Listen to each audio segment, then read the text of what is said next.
it could be something we're not even looking for that would help us. About 100 people showed up to help search the area near the North Santee River. And we were in a fight against time. Not found for 13 years. Hey, Brett. What? This really was miraculous, the way it all came together. You know, obviously something happened to the girl. We looked at all pathways. And then Mr. Moody makes an admission. She was scared and I was scared. What gave you the right to put your hands on my daughter? It would be years to come to a conclusion. He wanted closure for himself. It was Mr. Moody's desire that we do this as soon as possible. Closure for Brittanee Drexel's family. He knew his fate. I was a monster.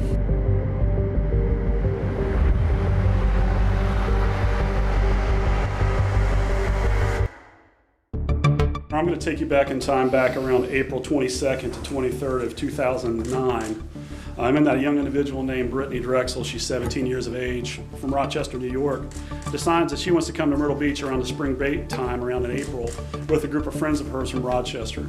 She came and arrived and had a good time for the most part. Myrtle Beach is a hot spot when it comes to spring breaks and vacations. 17-year-old Brittanee Drexel, one of the millions to come here to enjoy the weather. That was more than 13 years ago. This very spot in front of the Blue Water Resort is where security cameras captured her for the very last time. April 25th, 2009. Okay. I mean, I be honest, I can't tell you where I was 2 weeks ago or really where he was. We were going down the strip and smoking pot. Investigators were able to determine that at the time Miss Drexel was walking, she's actually walking southbound from the Bar Harbor, where she was staying with her friends, towards the 20th Avenue South, which is the Blue Water Hotel. She had met other friends from Rochester at that time, was going down to pick up clothing items and to turn around and come back. Then he was walking on the sidewalk, and the traffic's really slow. You know, it gets right here, so congested. And she looked over. Looked at her, I was smoking pot. She started laughing. She said, "This smells pretty good." "Yeah, it's a good pot. Would you like some?" She said, "Yeah." So we kind of chatted a little bit as I'm driving. Angel's sitting right there, but she didn't say a damn word, you know. I was surprised. She just hopped right in and said, "Hey, you want to party with me?" I said, "Yeah." I don't believe that Brittanee got in the vehicle for marijuana. I do believe Brittanee got into the vehicle freely and voluntarily. April, even in 2009, April and May in Myrtle Beach, there's a lot of people out at that time of the afternoon and night. And there was no screaming, none of that. I think she probably got into the vehicle because she didn't want to walk 23 blocks. And then ultimately, around 8:58 p.m., her last text message acknowledges that she's on the way back to the hotel and that she's going to stay in for the night because she's going back to Rochester the next day. I don't remember the entire conversation, but I was like, "You want to hang out with us for a while tonight?" Like, "Oh yeah." We do know the phone data location from the tower location back in the technology we had in 2009 indicates the tower that her phone is moving southbound. By 10:01 p.m., her phone, beyond any reasonable doubt, is made it to Georgetown. Now, we don't know where she is, but we make a circumstantial assumption that she is with her phone. Drove all the way straight back into Georgetown, and the whole time we're smoking pot and laughing, joking, small talk, and all that kind of stuff. And got back down to the river. And the phone ultimately comes stationary around the Pole Yard Landing, North Santee River area.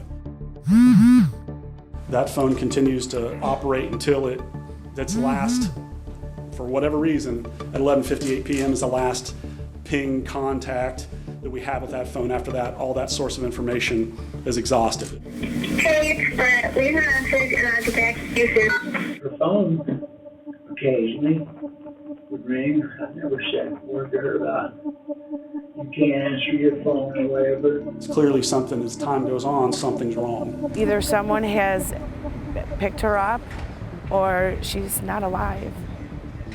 In my heart of hearts, that's how I feel. Because I know it's not like my daughter to do this. Hours after Drexel stopped responding, her mom, Dawn Plekin, traveled more than 800 miles to begin handing out flyers like this one, with their daughter's picture and last known whereabouts. The search didn't stay in Myrtle Beach, though. Cell phone pings brought it south, hitting Surfside Beach and eventually Georgetown County. What started as a few days turned into weeks and then months. The other day I broke down and I said, you know, I just can't do this anymore, but I have to keep Brittanee's name out there. I have to keep her face out there. It seems like eternity. Brittanee's grandparents continued their search Monday, as they have for the past 10 weeks.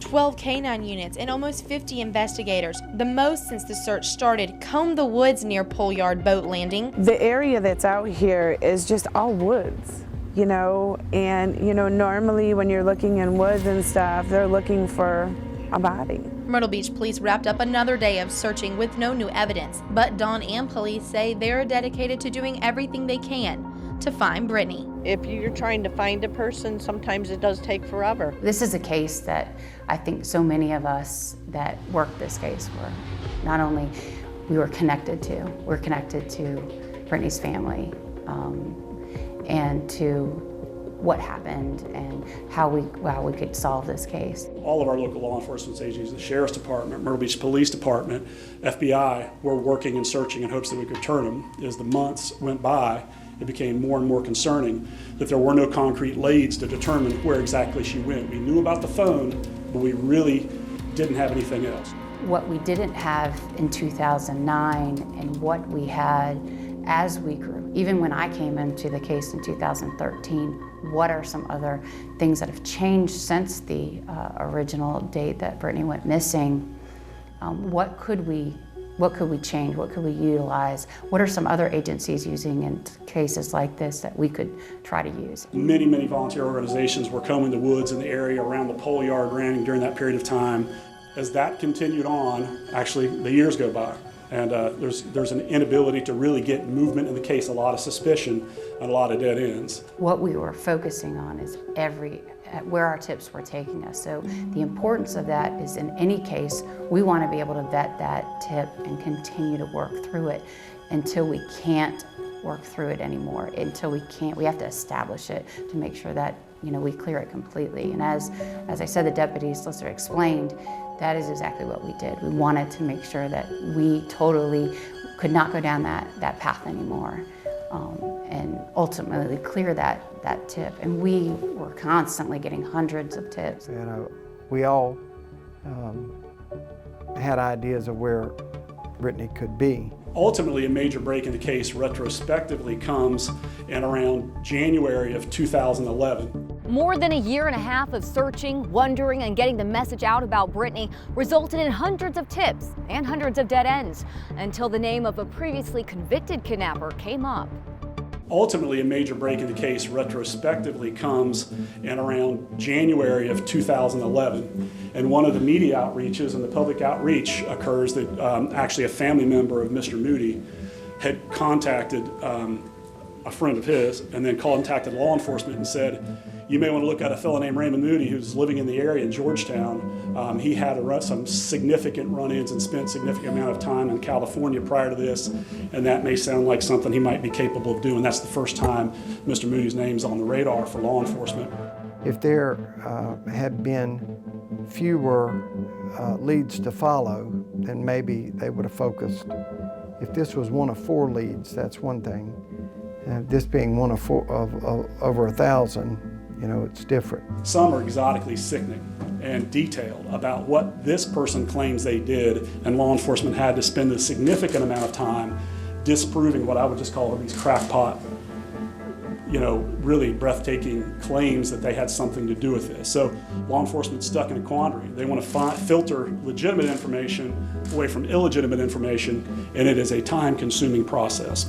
Myrtle Beach had a certain amount of stuff, and SLED had stuff, and they're all working on their own little thing. At the solicitor's office, we didn't know until they started digging in on this stuff in 2020, I guess. They decided the best approach would be to take all of the information from the other agencies and get back to basics. Look basically at what we have back, these videos that we showed in court, spend some time with him, spend time with what records that we do have, and apply new technology to an old problem. That technology is an enhanced way to look at cell phone data, something that didn't exist in 2009. But in 2020, it helped investigators look at the location of Brittanee's phone at certain minutes. Then they could determine her exact movements and location. The major break is they were able to pinpoint points on the one video that they had, which is 11th Avenue South, a southbound facing camera that they had seen 1,000 times, but the videos and the cars that they see on it are really meaningless.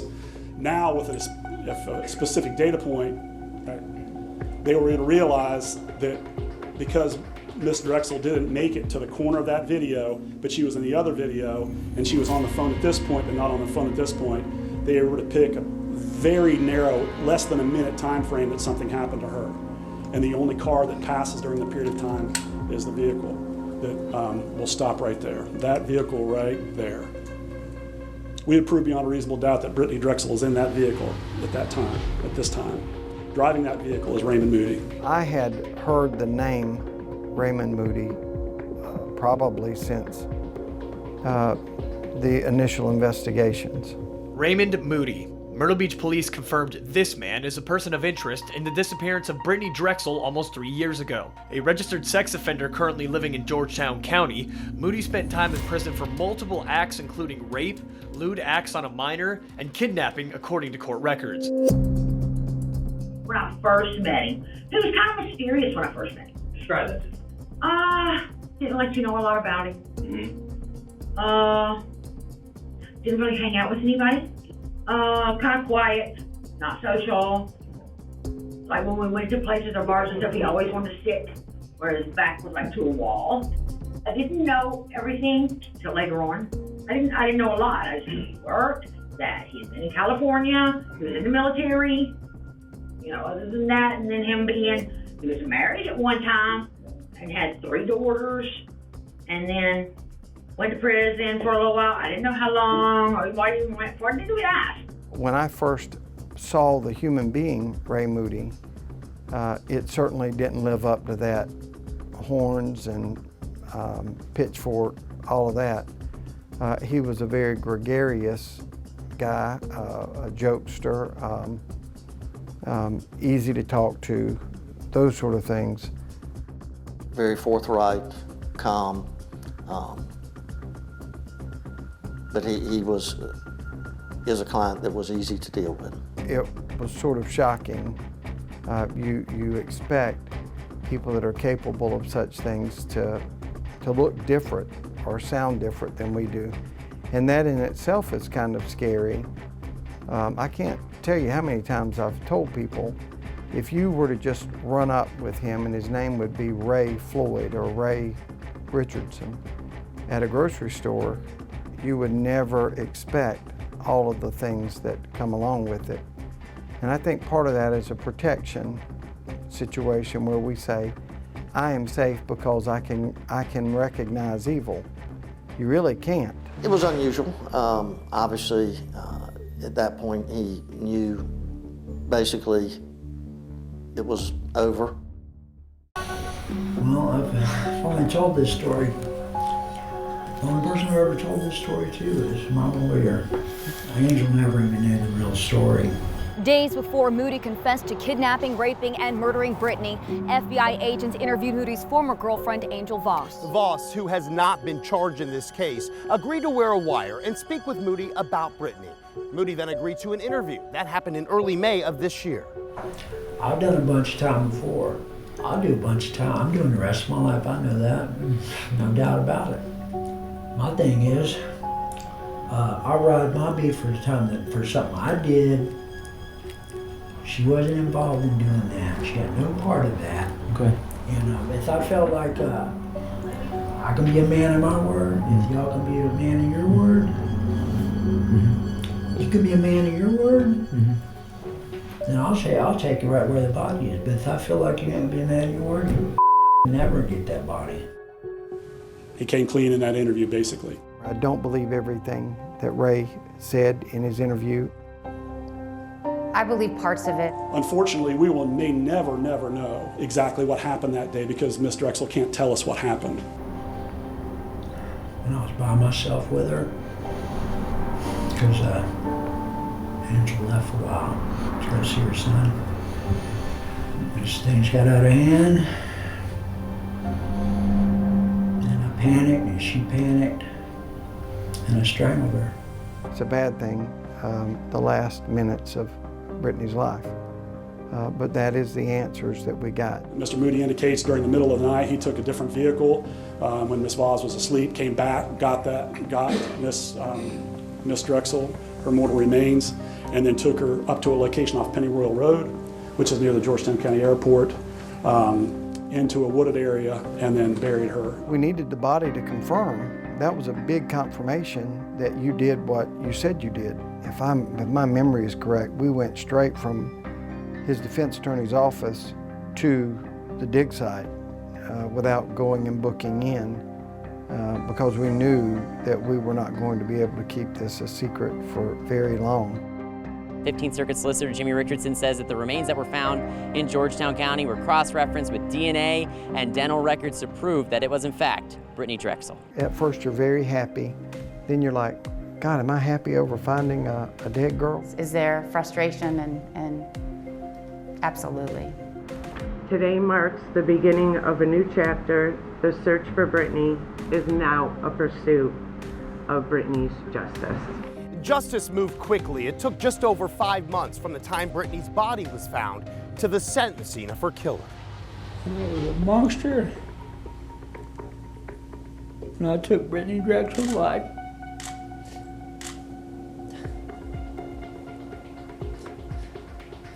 I don't have the words to express how horrible I feel, and I've felt ever since that day. I'm very, very sorry.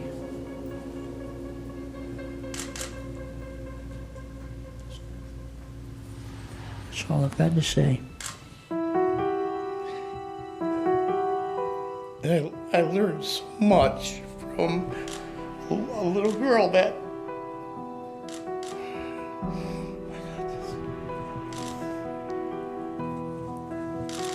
we were just a typical suburban family. Growing up, my sister was my second mom. She was, and she really meant the world to me. Going to her soccer games and just being there for her and to be her little brother / baby was a dream. This makes me angry that you had to keep such a huge secret to yourself for 13 years. You got to do as you please for 13 years. Brittanee wanted to get married. She loved kids and wanted to be a mom, a career woman, a wife.